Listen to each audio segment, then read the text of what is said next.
pagi Bu Rahma. Pagi Bani. Iya, bagaimana nih kabarnya hari ini? Alhamdulillah sehat. Sehat ya. Jadi gini Bu Rahma, hari ini akan dilakukan percakapan praobservasi sebelum melakukan proses supervisi kunjungan kelas. Adapun tujuan supervisi ini untuk mengetahui dan mengevaluasi jalannya proses KBM yang akan dilakukan nanti. Nah, mengapa harus dilakukan percakapan praobservasi? Nah, ini tujuannya adalah agar ibu itu lebih siap, kemudian lebih percaya diri, sehingga dapat memberikan pembelajaran yang terbaik untuk murid-muridnya nanti. Udah siap ya wawancaranya Bu Rahma ya? Insyaallah. Ya, kita mulai ya. Nah, kira-kira nanti tujuan pembelajaran yang akan disampaikan dalam pembelajaran nanti apa ya Bu? Yang pertama itu peserta didik dapat menjelaskan pengertian pasar, dan yang kedua itu peserta didik dapat mengidentifikasi jenis-jenis pasar. Jadi materinya adalah pasar ya, tentang pasar. Tentang pasar ya. Kemudian dalam suatu KBM kan otomatis ada sebuah area pengembangan ya. Nah, kira-kira dari materi pasar yang akan disampaikan oleh Bu Rahma nanti, area pengembangan yang ingin dicapai itu apa ya? Jadi area pengembangannya itu mencakup dua hal aja ya. Yang pertama di pengetahuan. Kalau di pengetahuan itu siswa dapat memahami jenis-jenis pasar, terutama jenis-jenis pasar yang ada di lingkungan sekitar rumahnya. Terus yang kedua, keterampilannya itu jadi peserta didik diminta untuk berbelanja. Pertama berbelanja ke minimarket terdekat ya, untuk beli barang atau jajanan gitu. Terus yang kedua, siswa diminta untuk pergi ke pasar untuk berbelanja. Jadi di akhir nanti siswa dapat membandingkan kedua jenis transaksi ketika mereka berbelanja di minimarket dan di pasar, itu perbandingannya seperti apa. Gitu. Jadi memang area pengembangannya dua ya tadi ya. Kalau selain dari segi pengetahuan murid itu memahami konsep-konsep pasar gitu kan, mereka juga bisa mengaplikasikan dalam kehidupan sehari-hari ya. Iya, betul. Jadi mereka memiliki satu keterampilan perbedaan antara belanja di pasar modern ya dengan pasar yang tradisional. Nah, baik. Kemudian untuk mencapai area pengembangan tersebut, otomatis kan Bu Rahma ketika proses pengajaran di kelas itu kan ada strategi-strategi ya yang akan diterapkan di kelas. Kira-kira strategi yang akan Bu Rahma terapkan itu seperti apa ya? Kalau saya paling model ceramah bervariasi ya, dengan metode inquiry yang diharapkan peserta didik dapat memahami jenis-jenis pasar.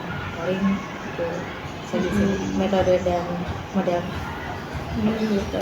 Pasarnya ditentukan nggak sama oleh Bu Rahma, atau murid itu dibebaskan untuk pergi ke pasar manapun seperti itu?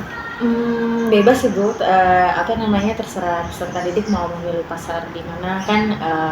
Kebetulan kan di area sekolah sini kan juga dekat dengan pasar tuh, jadi yang dapat dijangkau sama siswa aja. Gitu. Jadi memang strateginya tidak menyusahkan murid untuk pergi ke pasar yang jauh ya, tapi yang ada di lingkungan sekitar sekolah atau sekitar rumahnya seperti itu. Itu strategi yang luar biasa ya, apalagi langsung praktek di lapangan gitu kan. Nah, kemudian kira-kira nih rencananya kapan Ibu akan melaksanakan proses pembelajaran seperti itu? Mungkin di hari Jumat tanggal 29 Maret 2024. Jam keberapa Ibu? Itu jam ke-5 dan 6.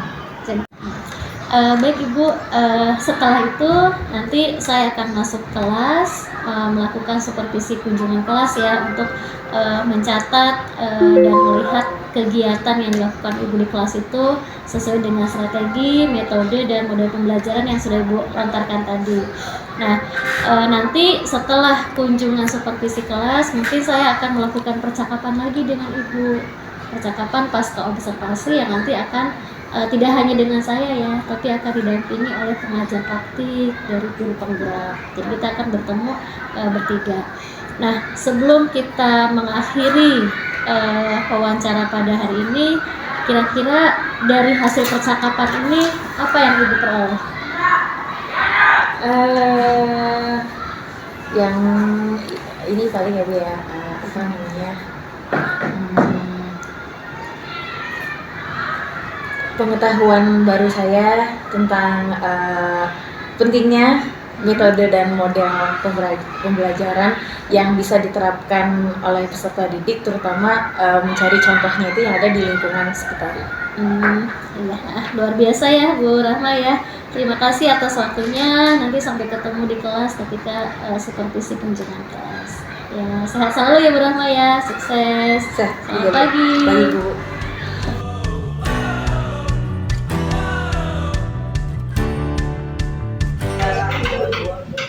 Bismillahirrahmanirrahim. Assalamualaikum warahmatullahi wabarakatuh.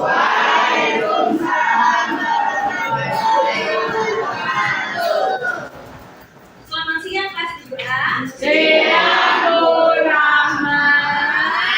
Bagaimana kabarnya? Baik Bu Rahma. Sehat-sehat semua? Sehat Bu Rahma. Alhamdulillah. Tidak ada yang sakit ya? Tidak Bu. Hari ini ada 3 kawanku yang tidak datang.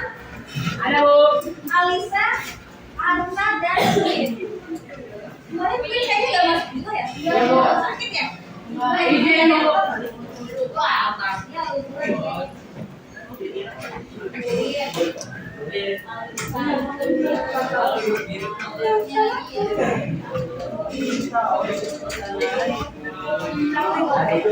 Oke. Kemarin terakhir kita belajar tentang apa ya? Yang kemarin Ibu jelasin itu loh. Yang permintaan yang bagian apanya?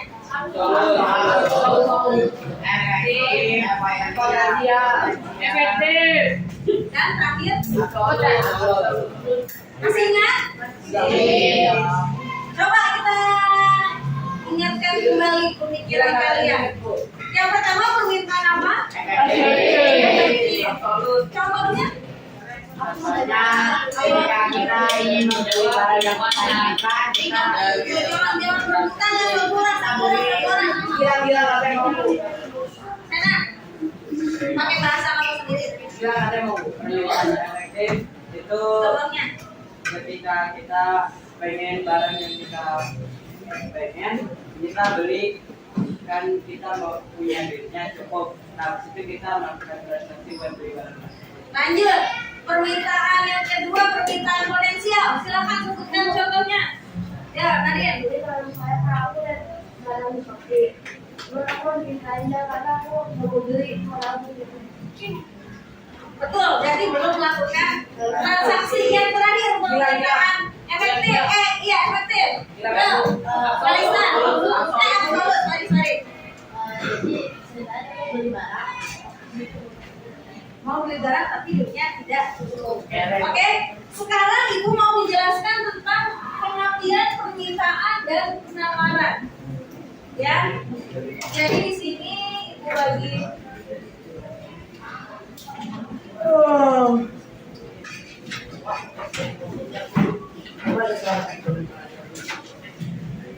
ada istilah menjual dan membeli.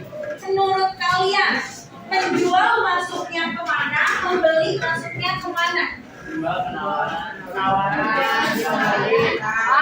Pembeli Menjual penawaran. Gitu. Kira-kira menurut kalian permintaan itu membeli? enggak harus kembali ke yang membeli harus nawar. Gini, coba kita lihat buku bacaan halaman 177. Minta tolong dong dibaca yang ke-10. B. Penawaran pada tahun ajaran. Permintaan dulu tadi halaman 175 dulu. Hah? Ya, yang permintaan. 1. Permintaan dan penawaran. A.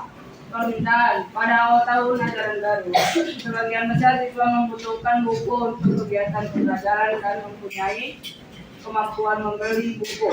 Ketika jumlah siswa yang ingin dan mampu membeli buku banyak, maka terjadi peningkatan harga buku. Peningkatan harga buku tidak mengurangi minat siswa membeli buku karena sangat membutuhkan pada waktu dan harga tertentu dengan kemampuan Buku dalam kegiatan mengajar. Bacanya aja tidak fokus. membutuhkan buku dalam kegiatan belajar mengajar. Keinginan untuk membeli buku pada waktu dan harga tertentu dengan kemampuan membeli. Inilah yang disebut dengan permintaan. Permintaan merupakan keinginan membeli. Lanjut, Bu. Barang dan jasa disertai dengan kemampuan membeli pada waktu dan harga tertentu. Seseorang yang menginginkan barang atau jasa tetapi belum memiliki kemampuan membeli belum dapat dikategorikan sebagai permintaan. Stop. Sekarang yang penawaran Rizky tolong dibaca di halaman 177. Saya penawaran pada tahun ajaran baru menjadi permintaan atas buku pelajaran permintaan itu tidak dapat terjadi sebuah transaksi tanpa ada penawaran oleh produsen. Jika terjadi permintaan, barang dan jasa perusahaan akan menawarkan barang dan jasa pada waktu, harga, dan tempat tertentu. Penawaran merupakan sejumlah barang maupun jasa yang ditawarkan oleh produsen pada konsumen pada waktu, harga, dan tempat tertentu. Sama halnya dengan permintaan, penawaran dipengaruhi oleh beberapa faktor yaitu biaya produksi, perkembangan teknologi, harapan dari mendapatkan laba, dan kebutuhan pemerintahan. Oke, berarti benar nggak yang sudah kalian tuliskan di sini? Betul. Ya, jadi kalau permintaan di sini kegiatannya itu membeli barang atau jasa pada harga tertentu dan pada waktu tertentu. Kalau penawaran, ngapain tadi? Menjual, menawarkan barang atau jasa. Berarti kalau pembeli pelakunya siapa? Konsumen. Konsumen. Kalau menjual pelakunya berarti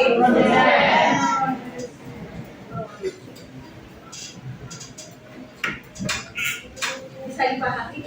Pokoknya itu saja kalau permintaan berarti yang minta itu konsumen. Penawaran berarti penawaran itu datangnya itu dari produsen karena produsen itu menawarkan barang yang sudah mereka produksi ke konsumen. Bisa dipahami? Bisa? Oke, sekarang kita ke faktornya. Ke halaman 177 faktor yang mempengaruhi permintaan. Sandi tolong dibaca dong, Sandi yang atas Sandi. Halaman 177 yang atas. Ini ada beberapa faktor yang mempengaruhi permintaan. Satu, harga barang dan jasa. Dua, kebutuhan buat empat, kualitas barang. Lima, harga barang substitusi dan komplementer. Enam, jumlah penduduk jadi 1 ramalan 64. Oke, ya. Ibu akan jelaskan sedikit ke kalian. Jadi, faktor yang mempengaruhi konsumen ingin membeli barang di sini di buku kalian itu ada 7 ya. Yang pertama harga barang dan jasa. Misalnya nih, ada misalkan HP Samsung ketika lagi tanggal kembar itu misalkan nanti iPhone 33 itu nanti ada diskon potongan sebesar 7%. Ya, yang tadinya ceritanya HP-nya itu harganya 5 juta. Terus harganya dapat diskon jadi 7%. Menurut kalian, permintaan barang HP Samsung bertambah atau berkurang? Bertambah atau berkurang? Gede dong. Nah, ditambah atau berkurang? Kalau barang diskon ya, kalian beli barang diskon. Terus kalian pengen beli nggak? Tertarik nggak mau beli? Tertarik nggak? Biasanya nih ya, semakin murah harga barang, permintaannya akan semakin Bertambah. atau semakin tinggi. Ya, kebalikannya, semakin mahal harga suatu barang, maka permintaannya akan berkurang. Biasanya seperti itu, tapi tidak berlaku untuk produk-produk tertentu ya, kayak misalkan harga iPhone. Kan harga iPhone kan mahal tuh ya, tapi permintaannya tetap tinggi ya. Tapi secara teori seperti itu ya, kalau harganya mahal, oh berarti yang beli murah, kalau harganya murah ya. Berarti tadi kasus yang HP Samsung banyak yang beli atau enggak? Banyak ya, apalagi itu barang elektronik. Biasanya itu ketika tanggal gemar itu sangat dicari sama konsumen ya. Itu faktor yang pertama, harga barang dan jasa ya. Yang kedua, besar kecilnya pendapatan seseorang. Kalau misalkan gaji ibu, misalnya nih ya, misalkan gaji ibu 3 juta rupiah, ibu bisa beli barang banyak, bisa membeli barang banyak, atau barang-barang yang bisa ibu beli paling ya kebutuhan pokok sehari-hari, segala macam, transportasi, makan. Bisa nggak ibu dengan gaji ibu yang 3 juta rupiah, ibu setiap bulan ibu beli sepatu yang harganya 500.000? Bisa nggak? Gaji ibu 3 juta, tapi setiap bulan karena ibu kiranya mau ngoleksi sepatu, tapi ibu maksain tuh setiap bulan. Gajinya per bulan sampai setahun. Apa? Per bulan sampai setahun. Bulan? Kalau per bulan bisa. Bisa. Yakin nih, dengan angka 3 juta rupiah bisa kehidupan di Jakarta yang apa serba mahal, bisa nggak? Bisa. Ya. Jadi besar kecilnya. Kenapa tuh? Kenapa? Menurut gua bisa.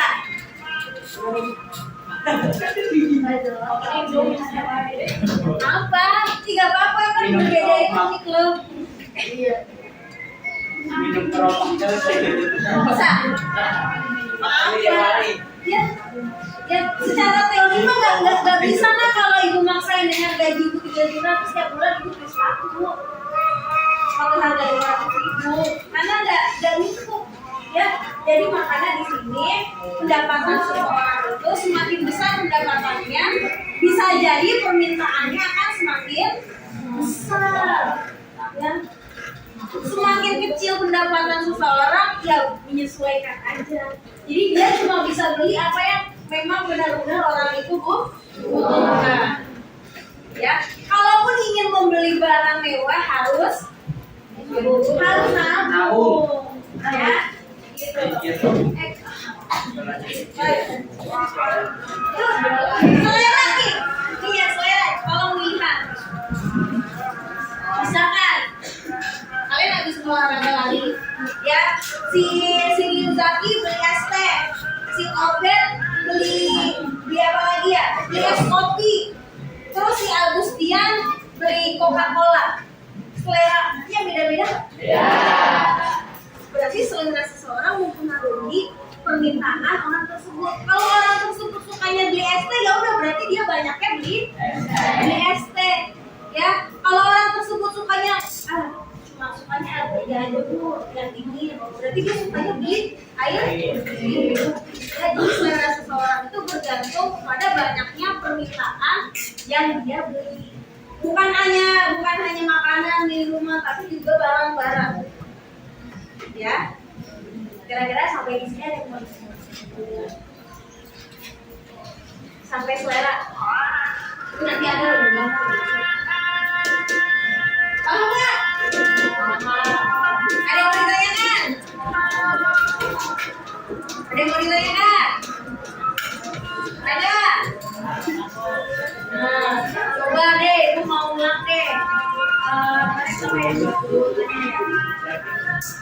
Alta, kalau permintaan tadi kegiatannya ngapain? Tadi ngapain?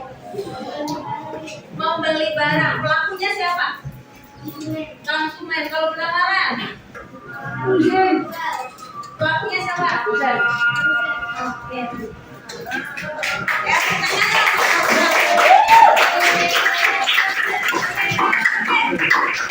sekarang kita tolong buka halaman 178. Ya, sudah. Dengan pasal. Apa yang bisa kita lakukan di pasar? Beli Beli sofa. Apa lagi? Beli sayur, beli ayam, beli kerudung. Kalau di pasar kita bisa nawar harga nggak? Bisa ya. Kalau di pasar ada siapa di sana? Ada produsen. Ada penjual.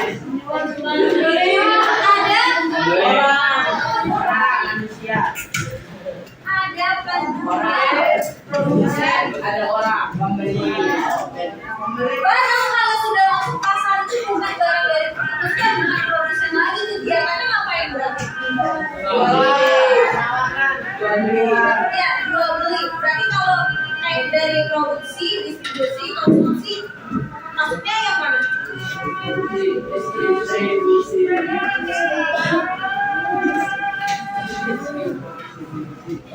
Dia barangnya sampai ke mana? Konsumen.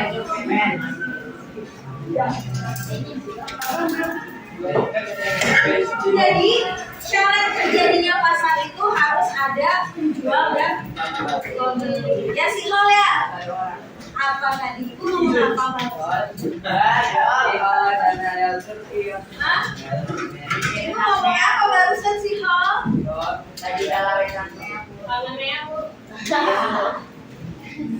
Telepon lah. Bilang aja, halo, apa kabar nih? Aku udah susah. See you next time. This is your bag. Ya, tapi.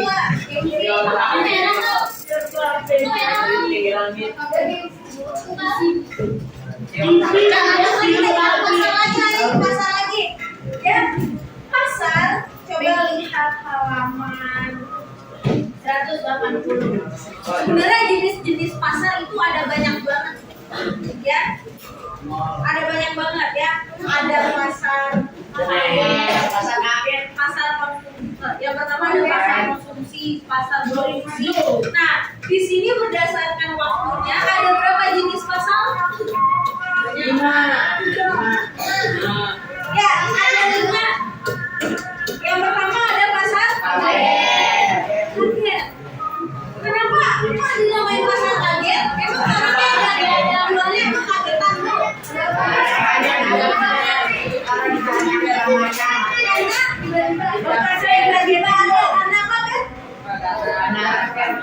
Karena ada keramaian. Ya. Betul. Ya. Jadi kalau misalkan nih ada suatu acara kegiatan bazar, ya, terus di Kartiden, terus pasar malam, ya. Jadi itu kan banyak orang yang jualan tuh. Nah itu disebut juga dengan pasar. Ya. Jadi jangan kalau kalian itu cuma bayangkan itu pasar itu jangan cuma pasar Sumber Batu, ya, atau pasar Serdang, atau pasar-pasar yang tempatnya kotor, baru, ya. Tapi kayak Presiden, terus bazar, terus pasar malam, ya, pameran itu termasuk pasar. Enggak, kalau pasar atau bukan? Ya, fokus bawah ya ya. Yang penting itu tadi ada penjual dan pembeli. Ya. Yang kedua pasar. Nah, kalau pasar ada di pasar Sumber Batu juga nggak setiap hari? Ya. Ya. Kalau pasar mingguan dia bukannya cuma seminggu.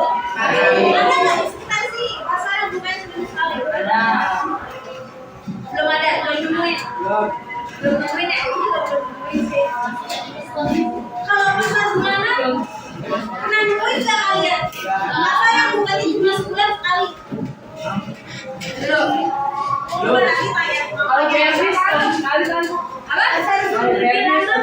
Kalau PRJ itu setahun sekali. Coba nanti tanya orang tuanya di rumah. Nah, ada lah di sini pasar yang bukanya cuma seminggu sekali. Atau di Karawang ada. Hah? Di Karawang. Di Karawang, kamu sudah rumah di Karawang. Di dulu tinggalnya Pasar apa? pasar minggu. Senin. Pasar apa? Bukannya siapa di minggu pagi. Oh, setiap hari Minggu pagi doang. Yang dijual apa? Yang dijual apa? Oh yang Barang pertama apa? mau dibuka baru ada Ada berarti aku Sena pernah menemukan ya pasar bukannya hanya seminggu sekali. Nah di sini kan juga seminggu sekali. Yang mana? Oh ada. Aku ada tadi bukanya katanya belum buka. Di sini ada. Pasar di daerah danaunya ada di danaunya atau di mana? Nggak di dalam Pasar malam. seminggu sekali kan?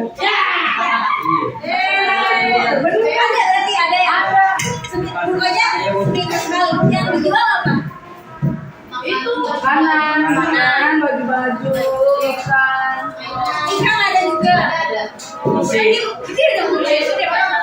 Enggak panjang. Kan bukan rumahnya anak ya. Kalau di rumah kan bukan rumahnya dia. Ya udah kapan-kapan coba lah seminggu sekali kalian ke sana. Ya. Oke, lanjut ya. Yang terakhir ada pasar. Kalau pasar tahunan sudah pasti bukannya hanya buat versi ada lagi ya. Ayo mungkin yang pernah kalian kunjungi yang pasar bukannya cuma setahun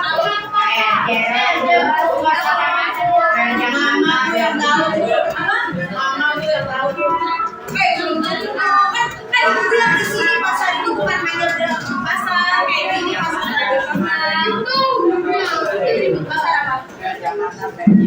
Oh benar. Siapa yang pernah ke PRJ?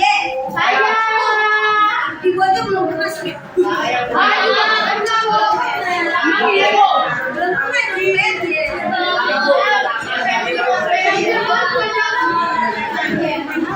Coba dari saya aja udah pernah.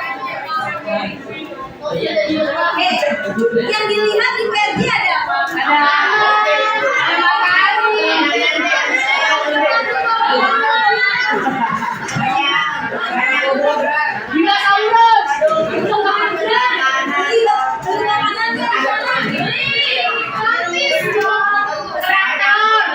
Kalian cuma nyari gratisannya doang.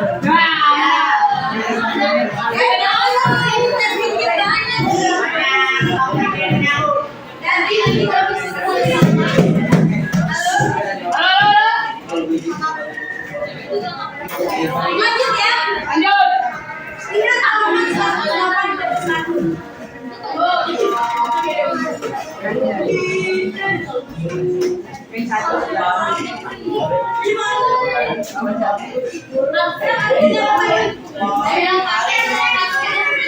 Pasar yang tidak. Apa artinya? Ingat. Halo.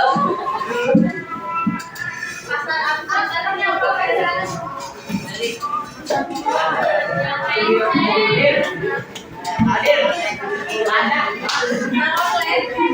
Pasar Afrak ada wujudnya atau enggak? Nggak ada. Enggak ada wujudnya. Setan yang itu. Yang merah itu. Oh, udah online. Pasar bayi. Berarti pasar Afrak pasar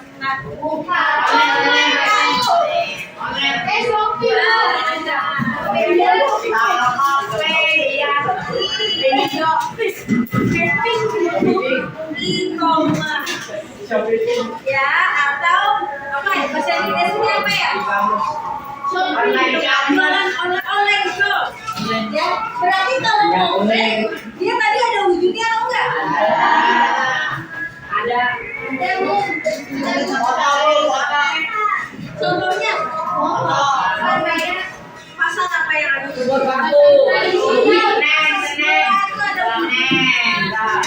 Halo guys. Pasar tradisional berarti sampai sini bisa bedain kan? Bisa loh. Gampang ya?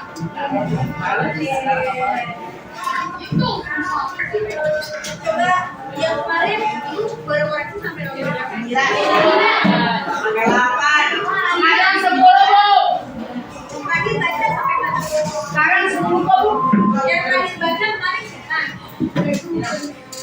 Yang dibaca kemarin siapa? Gus. Saya. Oke, udah baca. Udah, bilang udah. Belum ya? Belum kesini bu. Jadi gitu. Ya, aku belum sama. Beri udah baca. Lagi bangsa bu. Lagi belum baca kan?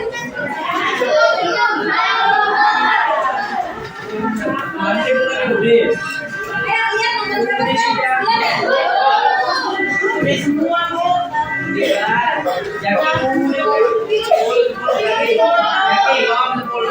Peristiwa jawab Bu, yang 9 jawabannya kita. Yang 9 jawabannya saya. Jaki nomor 10. Itu apa Jaki? Soalnya bacain soalnya dulu Jaki.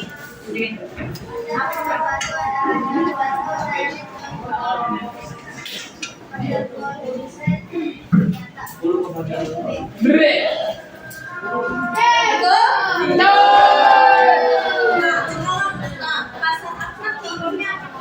Tidak. Tidak terjawab.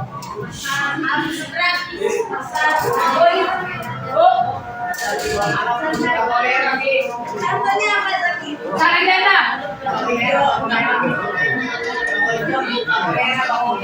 Jaki pernah beli belanja online di Shopee? Iya. Tapi tahu Shopee kan? Tahu? Tahu Lazada? Tahu Tokopedia? Lagi contoh pasar lagi ada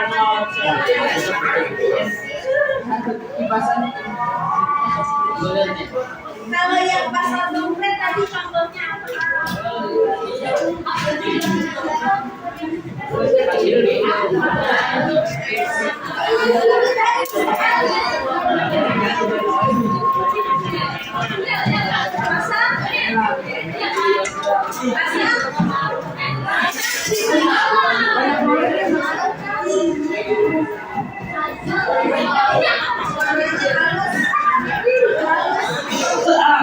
silakan ditulis benar salahnya. Ya benar semua. Tapi bohong.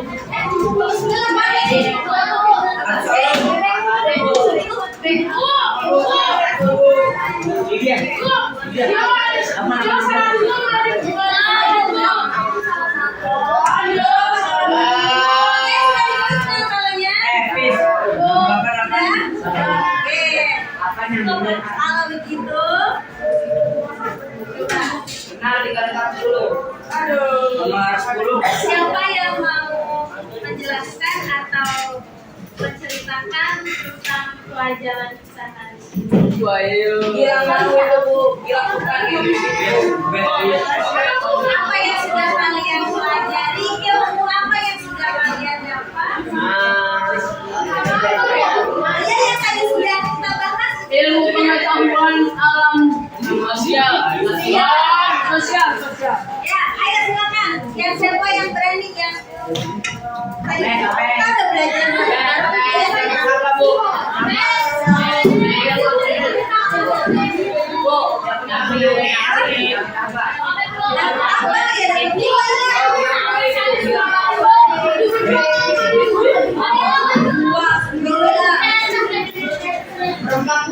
Lihat tadi apa yang sedang kalian pelajari hari ini. Dan juga menangkan atau tidak. Ya, nggak apa-apa kalau nggak punya. Ayo. Woi, kalah. Ayo, siapa yang berani maju? Rena mau?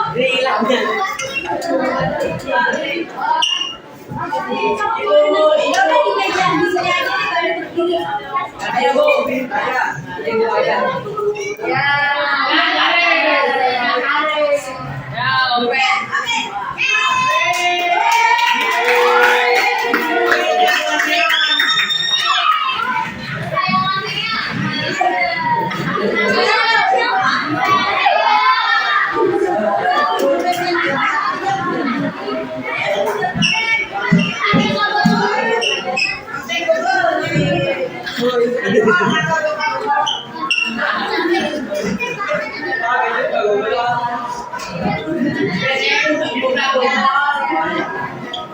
kali dia juga nonton. Kedengeran. Lu ngomong apa lu kepada suami?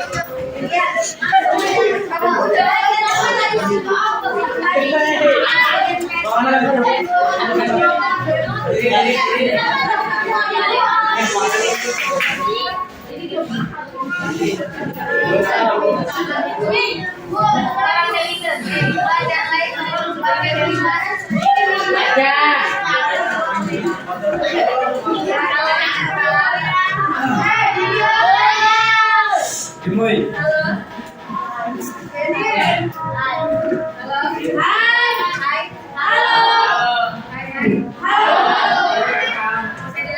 Bisa.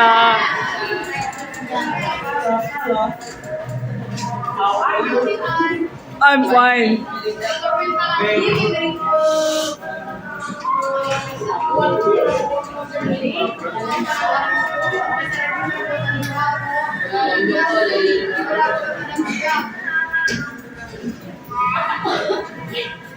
Ada permintaan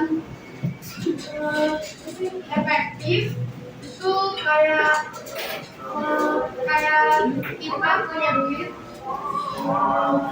beli barang terus transaksi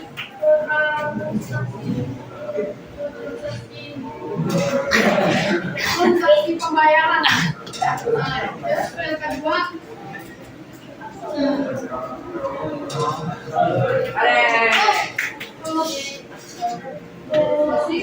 permintaan potensial.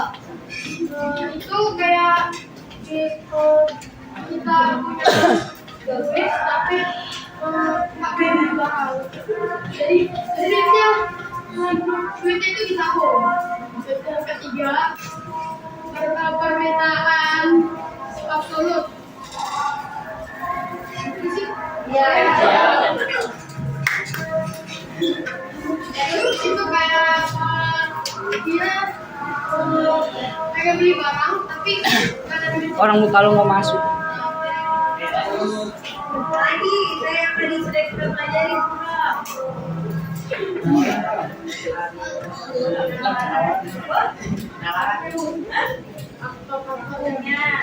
Ya simpel ingat aja tadi. Apa faktor apa pernikahan yang paling ingat tadi?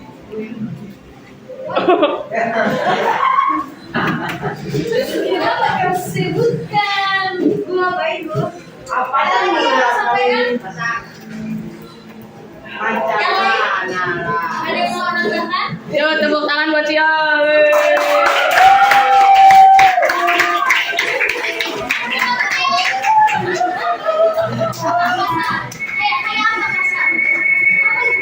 Oh, belum mas.